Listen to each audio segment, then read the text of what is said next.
आज international law का जो है फर्स्ट टॉपिक है। और यही इंटरनेशनल लॉ सीएसएस के लिए चैप्टर जो है सिलेबस के अंदर पहला चैप्टर है।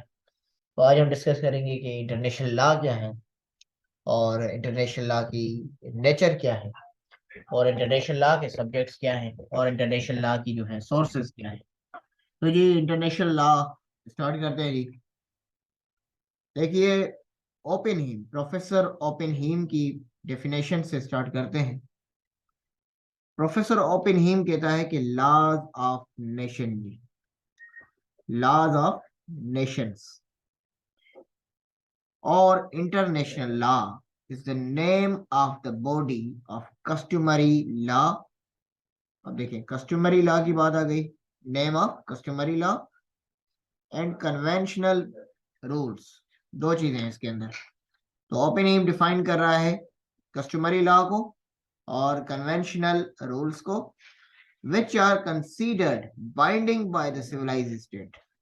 ये बाइंडिंग जो कि सिविलाइज्ड नेशंस जो है उसको अपनी डीलिंग्स में, जब वो अपने आप से एक रिलेशन बिल्डअप करते हैं डिप्लोमेटिक चैनल के थ्रू, तो इन कस्टमरी लॉ को और कन्वेंशनल रूल्स को जो है यूटिलाइज करते हैं ओपेनहीम के अकॉर्डिंग। और अगर हम एक और जो है देख लें, जिसको हम टोरस्टीन गिल की डेफिनेशन को देख लें, तो टोरस्टीन गिल कहता है जी, body of rules of law which states apply in their daily routine। यानी यहाँ पर तीसरी बात आ गई कि body of rules of law पहले। अच्छा जी, हम एक फ्रेमवर्क बनाते जा रहे हैं, ये फ्रेमवर्क साथ साथ बनाते जाएं। तो डेफिनेशन से हमें तीन निकल रहे हैं। पहला आप जरा लिख लें यहाँ पर, body of rules of law आ गया। उसके साथ सेकंड आ गया, इंटरनेशनल लॉ किसके अराउंड घूम रहा है, कस्टमरी लॉ के अराउंड घूम रहा है। उसके बाद किसके आगे घूम रहे हैं, कन्वेंशनल, कन्वेंशनल रूल्स। ठीक हो गया। तो अगर हम तीनों की समरी बना दें, एक और जे एल ब्रेली की डेफिनेशन भी देख लें, तो वो क्या कहता है, it is the body of rules of principles actions.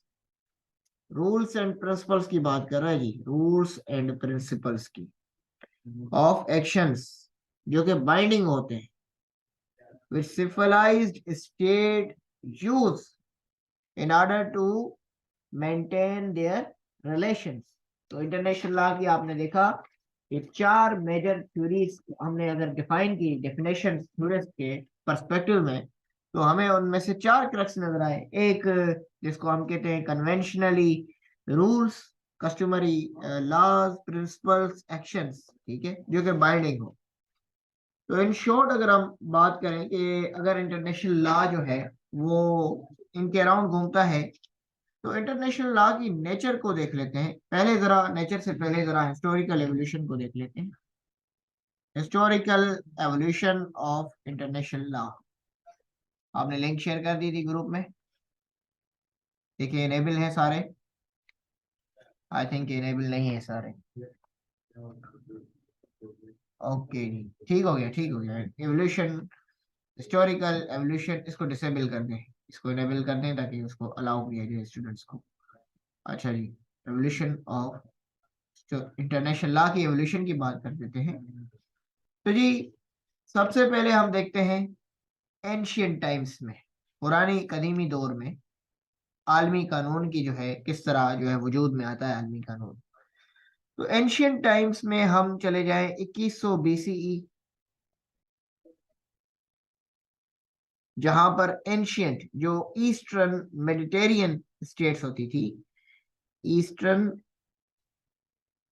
Mediterranean states,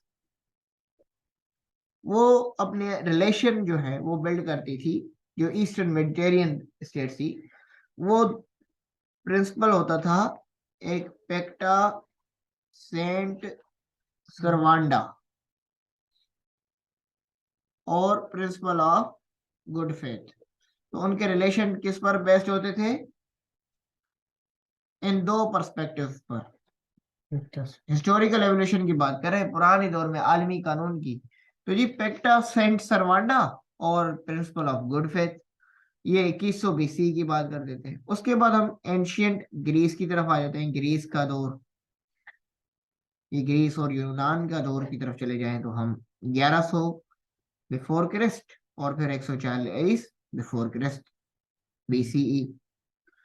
तो ये यहाँ पर इंटरनेशनल जो आर्बिट्रेशन डिस्ट्रीब्यूशन, इंटरनेशनल आर्बिट्रेशन कहते हैं, जो मामलात होते हैं उनको एक दूसरे के साथ बैठकर जो है किसी जुडिशियल प्रोसेस के थ्रू रिजॉल्व किया जाए, इंटरनेशनल आर्बिट्रेशन और इंस्टीट्यूशन ऑफ प्रोक्सेनी। ठीक है, ये दो इंस्टीट्यूशन यहाँ पर हुआ करते थे, जहां से जो है जो फॉरेनर्स होती थी उनके साथ डील की जाती थी।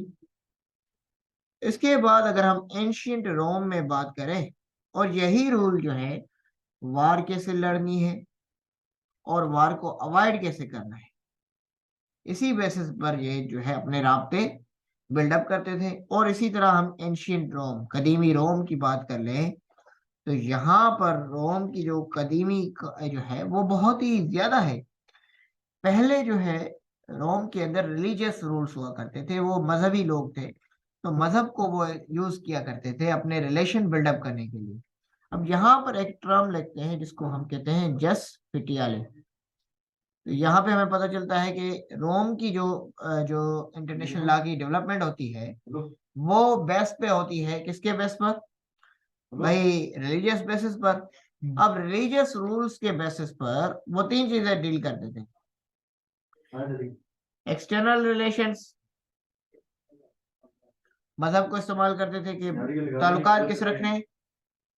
उसके बाद डिक्लेरेशन ऑफ वार,